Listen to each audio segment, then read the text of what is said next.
Hello and welcome back to Exploring the Master Key System Teachings Through Positively Taking Care. In this video, we'll be covering part 23 of the Master Key System, where Charles Haanel continues to reveal why it is as important to give as it is to receive. He tells a true success story about the power of concentration, and he shares his insight as to how spirituality is the most practical thing in the world.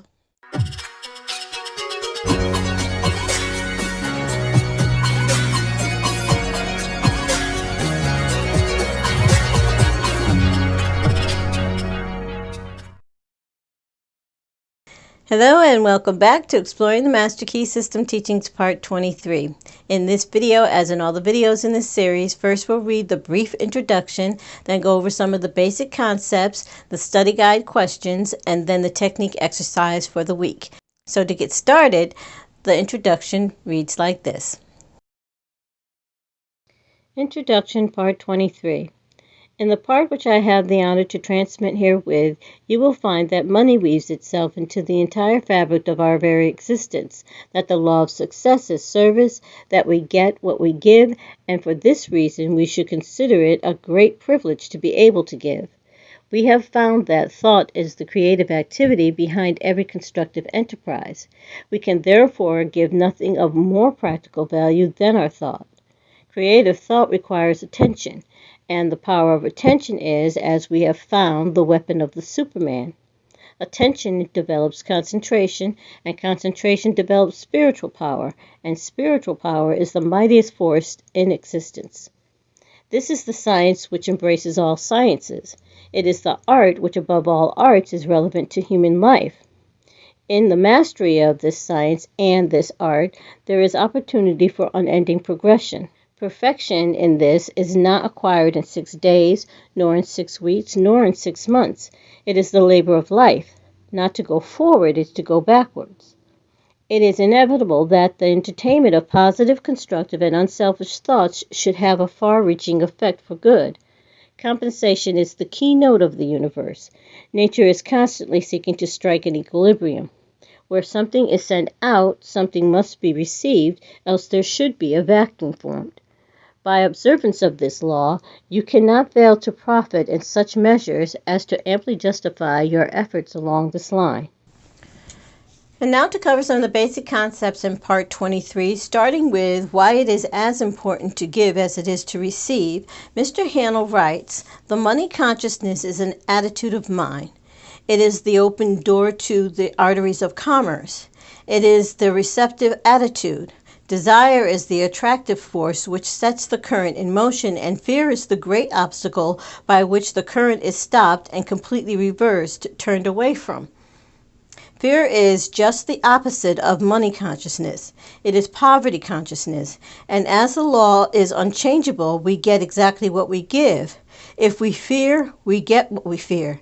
Money weaves itself into the entire fabric of our very existence. It engages the best thoughts of the best minds. We make money by making friends, and we enlarge our circle of friends by making money for them, by helping them, by being a service to them. The first law of success, then, is service, and this, in turn, is built on integrity and justice. The man who at least is not fair in his intentions is simply ignorant. He has missed the fundamental law of all exchange. He is impossible. He will lose surely and certainly. He may not know it. He may think he's winning, but he is doomed to certain defeat. He cannot cheat the infinite. The law of compensation will demand of him an eye for an eye and a tooth for a tooth. The forces of life are volatile.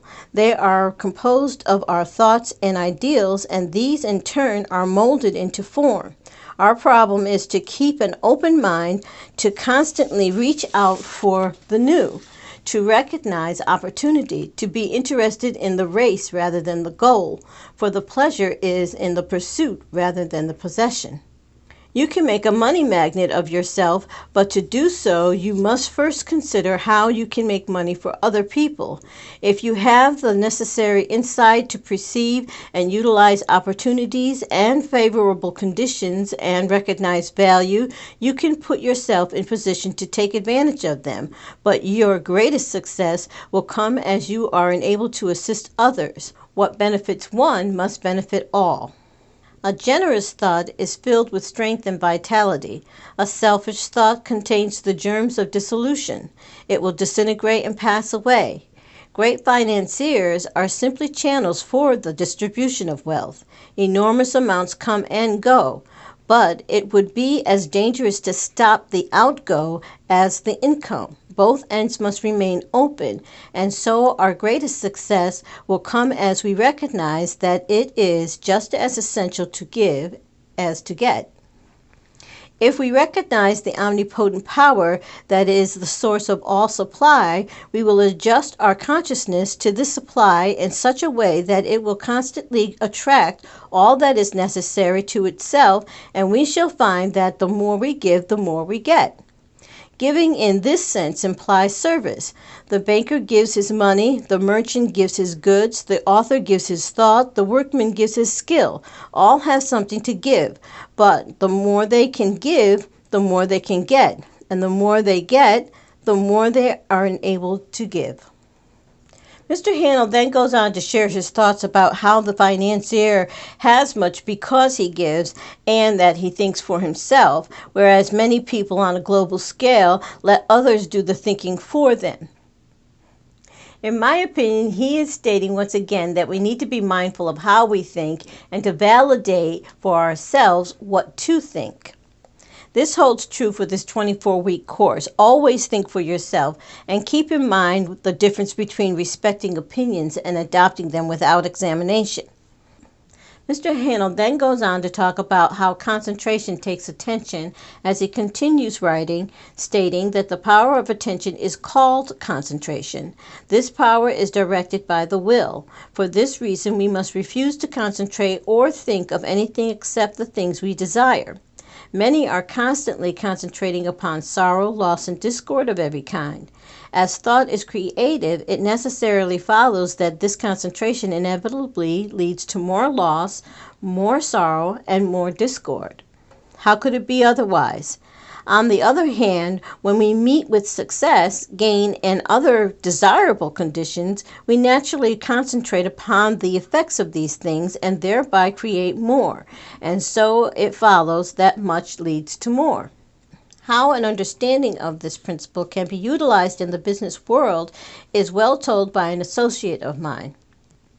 Spirit, whatever else it may or may not be, must be considered the essence of consciousness, the substance of mind, the reality underlying thought. And as all ideas are phases of the activity of a consciousness, mind, or thought, it follows that in spirit and in it alone is to be found the ultimate fact, the real thing, the idea.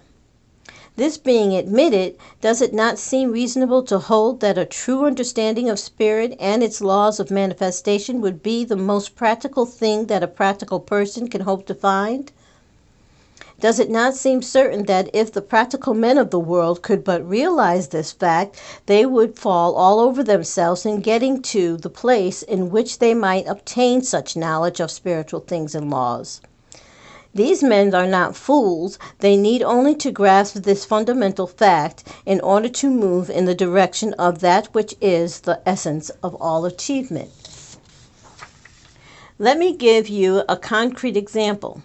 I know a man in Chicago whom I had always considered to be quite materialistic. He had made several successes in life and also several failures.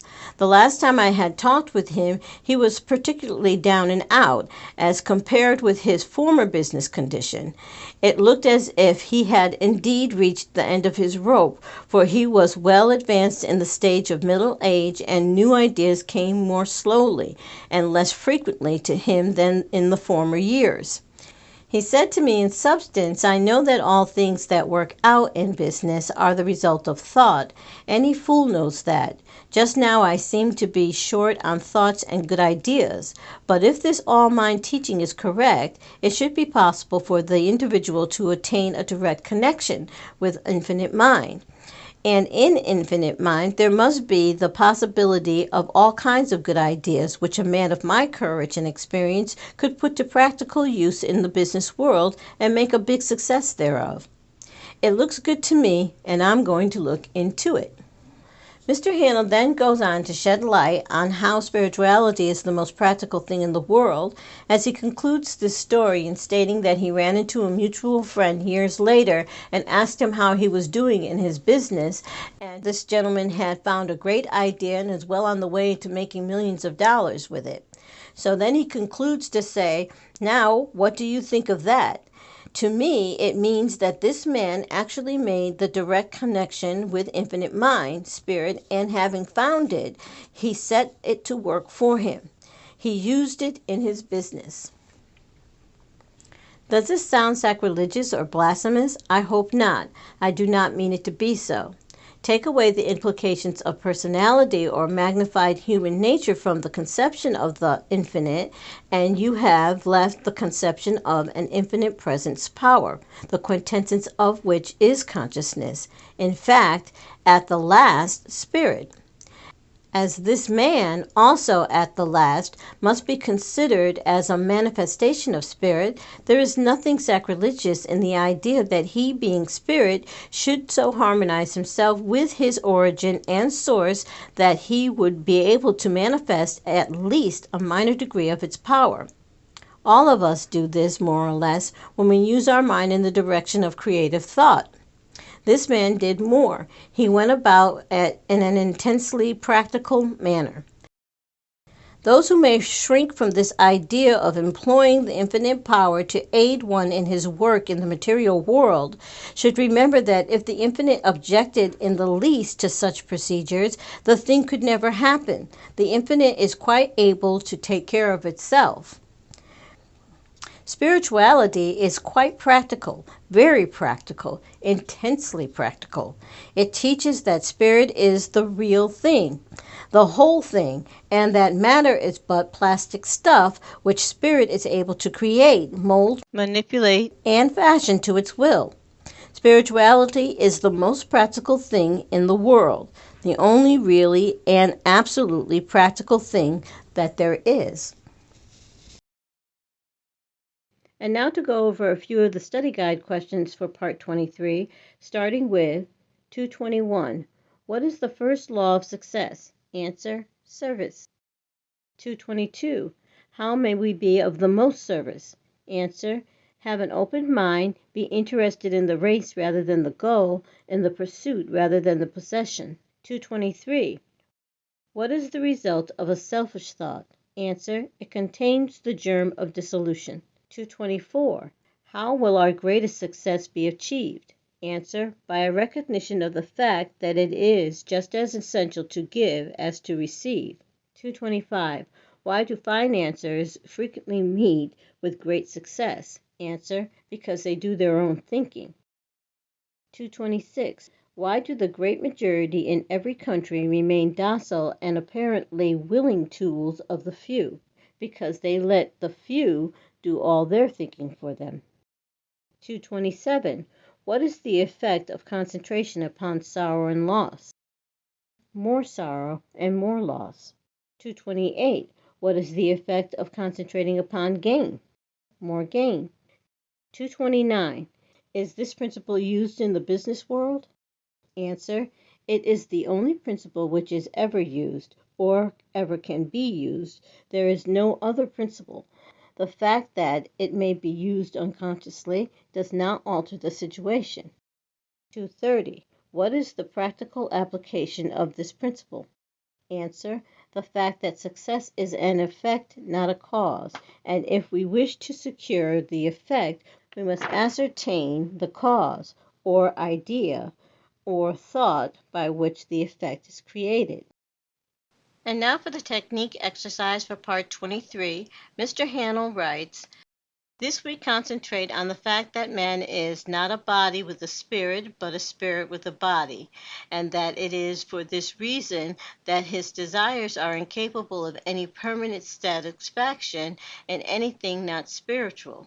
Money is therefore of no value except to bring about the conditions which we desire, and these conditions are necessarily harmonious.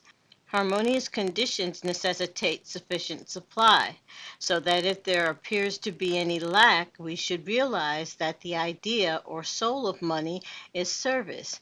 And as this thought takes form, channels of supply will be opened, and you will have the satisfaction of knowing that spiritual methods are entirely practical. So that concludes Exploring the Master Key System Teachings Part 23. Please remember to share your insights, thoughts, and opinions in the comment section below. And thank you for watching.